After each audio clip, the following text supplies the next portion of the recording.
يقول لي قائل: ما التوحيد الذي يتكلم عنها الشيخ هنا؟ هل هو توحيد الألوهية وتوحيد الربوبية وتوحيد الأسماء والصفات؟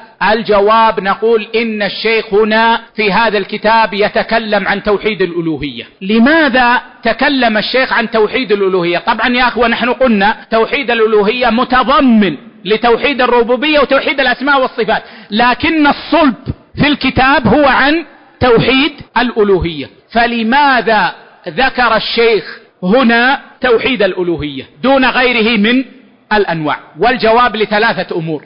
الأمر الأول ما قدمناه من أن التوحيد إذا أطلق في النصوص فإن المراد به توحيد الألوهية. الأمر الثاني أن الحاجة العظيمة الكبيرة في زمن كتابة الكتاب هي لتقرير توحيد الألوهية، لأن زلل الناس العظيم كان في توحيد الألوهية. يعني في زمن الشيخ يا إخوة كثر الوقوع في الشرك في الأمة، وتعرفون أن الشيخ ألف هذا الكتاب في العراق في رحلته لطلب العلم، ألفه وهو ابن 20 سنة.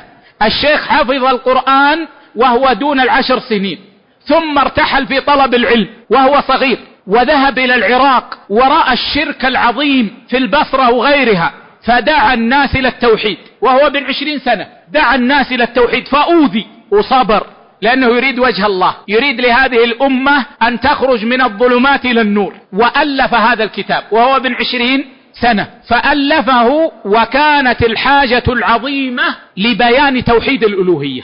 والأمر الثالث أن توحيد الربوبية قل من ينازع فيه، يعني كل البشر إلا من انطمست فطرته تماما يقرون بتوحيد الربوبية، ما ينازعون في توحيد الربوبية. وتوحيد الأسماء والصفات قد كتب فيه العلماء كثيرا، وبقي توحيد الألوهية يحتاج إلى زيادة مؤلفات، فألف الشيخ في توحيد الألوهية نصحا للأمة.